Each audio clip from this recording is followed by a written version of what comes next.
This is not some sightseeing trip, faithful. This is schedule warfare, contender pressure, and a serious decision point sitting right in Santa Clara. That opener in Australia against the Rams is already becoming a test of pride. A veteran pass rusher is still hanging around the conversation. Raheem Morris could reshape this defense without ripping away the Niners' identity. And two young defenders are standing right in the middle of some real pressure. Subscribe right now, because this one is for the fans who understand that big seasons start long before kickoff. The first punch of the season already comes with a passport, fatigue, time zones, and a rivalry stuffed into the luggage. And I am going to say this exactly how it needs to be said.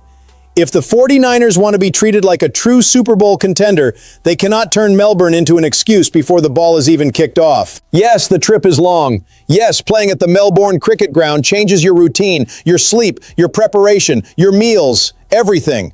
Yes, Kyle Shanahan has already made it clear he is not happy about being the designated road team, and he has every right to be frustrated. Because sending San Francisco to the other side of the planet to face the Rams is not just some fun little international schedule note. It is a competitive trap dressed up like a global event. But that is exactly where a big team mentality has to show itself. ESPN's Nick Wagner projected that the Niners could start 3-0 even with this brutal test right out of the gate, beginning with a win over Los Angeles.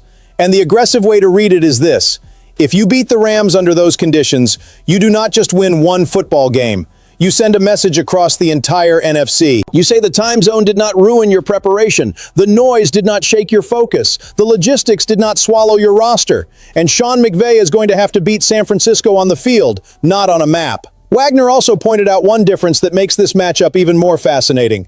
The Niners are expected to spend about a week in Melbourne, while the Rams would take more of a shorter in-and-out approach. That becomes a real test of recovery, adjustment, and control over the routine. And honestly, I would rather be the team that treats the trip like a mission, not a visit. Get there early, let the body adjust, control the environment, then walk into Sunday looking like you showed up to crash the Rams party. And the impact could be huge, because after that, the schedule gives San Francisco home games against the rebuilding Dolphins and the Cardinals. I am not saying there are free wins in the NFL. There are not. But this opening stretch is where San Francisco has to be ruthless. Before the bye, the road looks more manageable than the second half, when the Chiefs, Eagles, tougher travel, and hostile environments begin tightening the screws. After a 2025 season filled with injuries to major stars, a fast start is not a luxury. It is protection. It is a cushion. It is internal authority. It is the locker room looking around and saying, even when the league tries to make things complicated, we still set the tone. Now we get to the conversation that simply will not go away because it makes too much sense to disappear. Joey Bosa and San Francisco. And I know some people treat this like a last name storyline, like it is only the older brother showing up to stand beside Nick. But reducing this to a family photo is lazy. The need is real. The 49ers pass rush got embarrassed in 2025, finishing at the bottom of the league in sacks. And for a franchise that built part of its competitive swagger around the defensive line, that cannot be treated as normal for even 5 minutes. Joey Bosa does not need to be sold as some savior. That is the whole point. He needs to be viewed as a dangerous rotational piece, a veteran who still knows how to reach the quarterback and can stop this defense from depending on Nick Bosa to carry the entire load snap after snap. In Buffalo last season, Joey played 563 snaps, posted a 79.3 overall grade from PFF, and generated 47 pressures, with 5 sacks, 30 hurries, and 12 hits. He also had 22 solo tackles against the run and forced 5 fumbles. That is not just an empty name. That is enough production to make John Lynch keep his phone charged. David Lombardi put the read exactly where it belongs. The 49ers have cap space to make a move if one makes sense. They remain interested in Joey Bosa, but they should not spend like they have completely lost their mind. Perfect. Aggression is not just throwing checks at everybody. Aggression is understanding you have an open window, identifying where the roster bled last year, and attacking the right price without becoming hostage to the market. If Joey wants to wait, newly married, maybe enjoying his honeymoon, maybe aiming for a better deal closer to training camp, fine. His clock does not have to run on Santa Clara's clock. But the interest needs to stay alive. And the sharpest part of this story is that Lombardi did not stop at edge rusher. He also put Jesse Bates III on the board as a possible in-season trade target. That raises the whole conversation. because safety play and pressure up front are not separate topics. When the defensive line does not scare anyone, the back end looks more exposed, missed tackles look worse, and passing windows look bigger. If Raheem Morris can lift the pass rush, Malik Mustafa, Jair Brown, and Marquise Siegel can breathe a little easier. But if Atlanta struggles and Bates becomes a real possibility, the Niners have a responsibility to investigate it. A team chasing January cannot pretend a roster hole is a philosophy.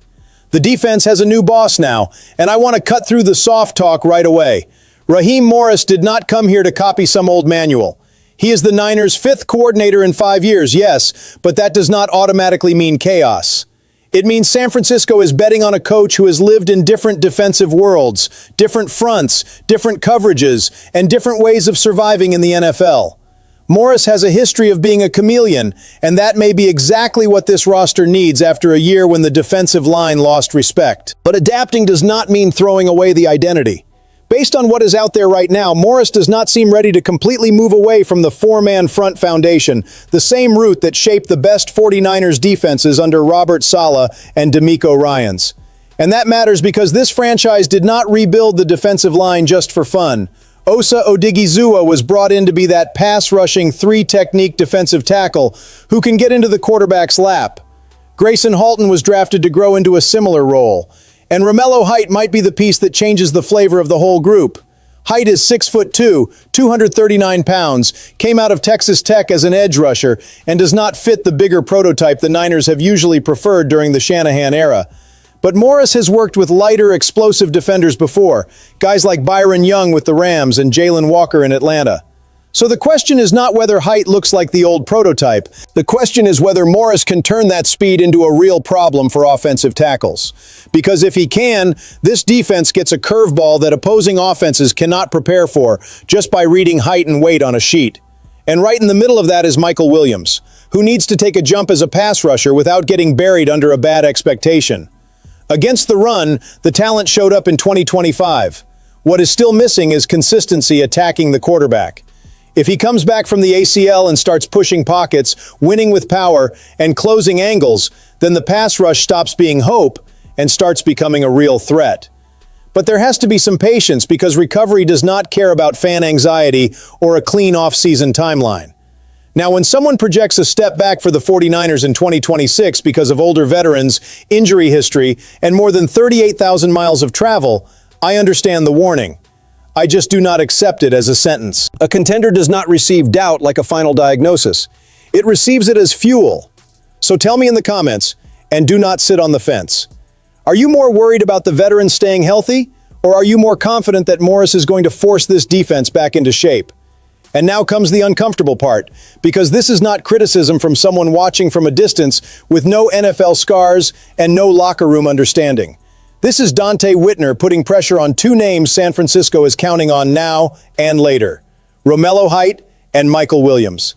And I like when a former player speaks hard, as long as the fan base understands one thing. Concern is not giving up. Concern is accountability. And on a team with title ambition, accountability shows up early, loud, and without asking permission.